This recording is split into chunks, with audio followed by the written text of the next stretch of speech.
Welcome back, everybody. Let's talk about one of the biggest killers you'll see in an emergency situation. And there's so many things we could talk about, right? That literally may take your life. I mean, picture this. Maybe the grid's down. You've been out of power for weeks and people are really, really hungry.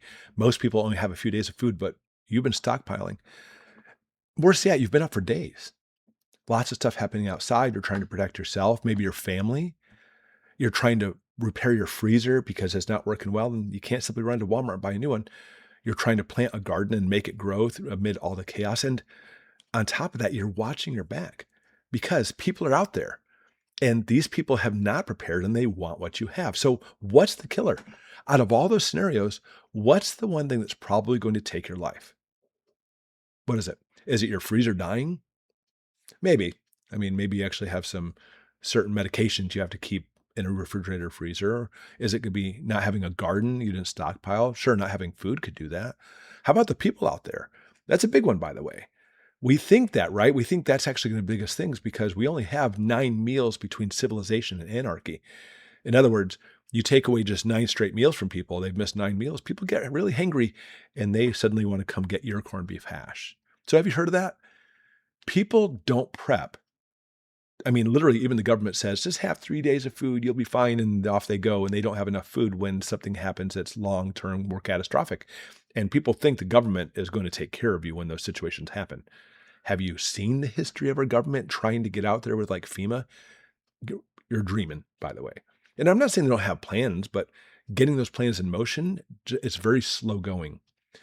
So here's the thing you have food, your neighbors don't have food, they will come break down your door. I don't care if you have steel reinforced doors or not, they're going to get in. And the thing is, history has shown this to be true. History have proved this. So is that the number one killer? Is that what is somebody coming into my house? And I know a lot of you have protection. It is America after all. And certain weapons will take care of business. Even having those weapons talking about YouTube, they don't like that kind of stuff for this reason. But hungry neighbors, I want you to understand, that's not a good thing, but that's still not the number one killer. All right, ready for this? I'm going to give you something you probably haven't thought about this number one killer.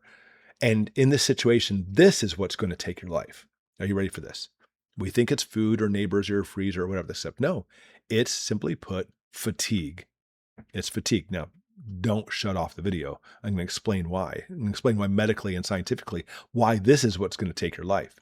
It's fatigue. And it's really weird because right now people watch YouTube videos or they watch the news or their favorite TV shows, whatever, The Last of Us, in these situations. And they think that, oh, I've got food stockpiled and I'm going to have my compound and all these things and everything will be happy. That's because they're living right now in a happy world. I mean, the world's happy-ish. How about that? At least we don't have major things coming down on us right now, although that may change in a moment's notice. Things are relatively happy right now. Sure, we have food at the grocery store. Your neighbors, they're being neighborly. I mean, maybe you don't have a good neighbor. I've got a neighbor. We only have one neighbor really close to us. This guy is well, I'm not going to say the words on this channel because I'm a nice guy. Okay. But neighbors are, at least he's not coming on my property and at least not causing problems. Every night you have a nice, comfy bed, metaphorically speaking. Maybe it's not the best, it's lumpy, but it's still a bed. It's keeping you warm, keeping you cozy. Everything right now, relatively speaking, is wonderful. So in our mind, we think that right now I'm thinking rationally and I will have some problems when crap hits the fan, right? But I'm still going to be sleeping in my comfy bed every night. My neighbor's still going to be neighborly, etc. And that's not the case at all. And crap hits the fan.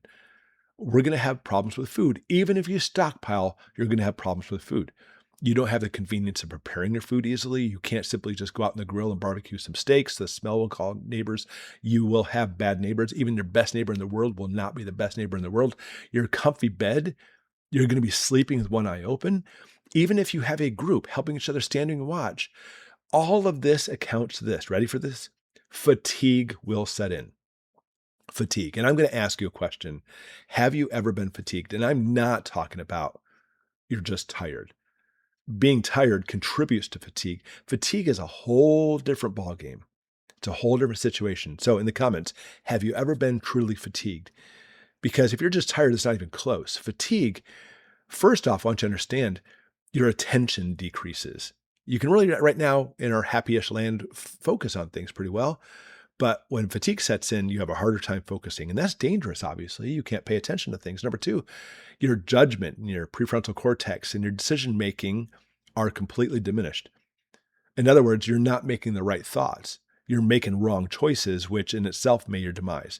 Your reaction time will slow down when you're fatigued. Your coordination deteriorates. You can't act very well, not only quickly, but the correct way. Your problem solving and try to figure things out goes into the toilet. And here's the kicker. Here's the biggest one. Lastly, ready for this? Your mood and personality changes. And this is how you can always tell you're fatigued. By the way, you never think about it while you're in that motion, right? That you're actually in the state of fatigue. You don't stop and say, oh my gosh, I'm fatigued.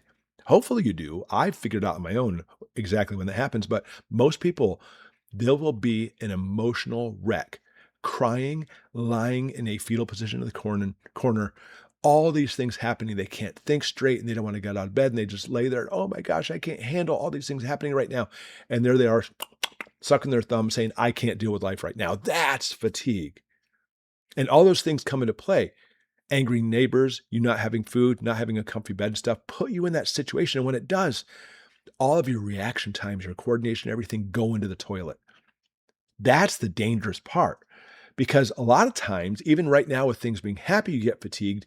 You don't even know it's fatigue. You just know, and here's the words people say, everything's coming down on me all right now, all at once. You ever had that before? I can't handle all the situations. There's just too much everything. Or everything bad is keeping happening. All the stuff is collapsing in front of me and I can't simply just make headway.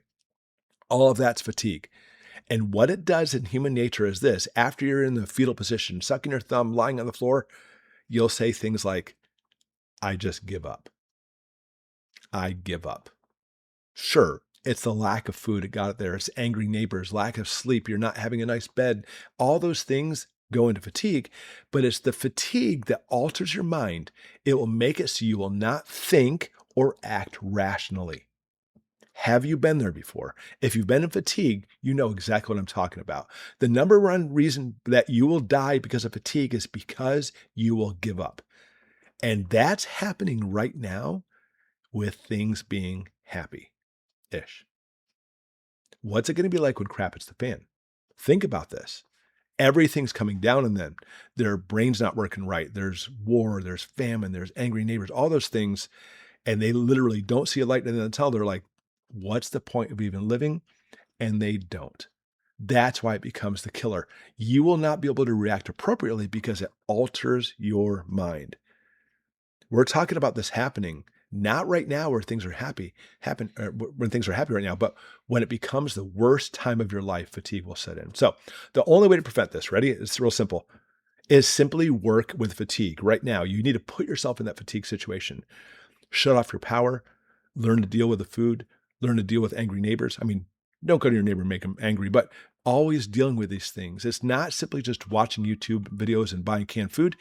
You need to learn to work in stress, be sleep deprived, make yourself stay up, go hungry, do all this at the same time and learn to deal with this. That's the only way. And we don't want to do this as humans. We want to relax and just watch TV.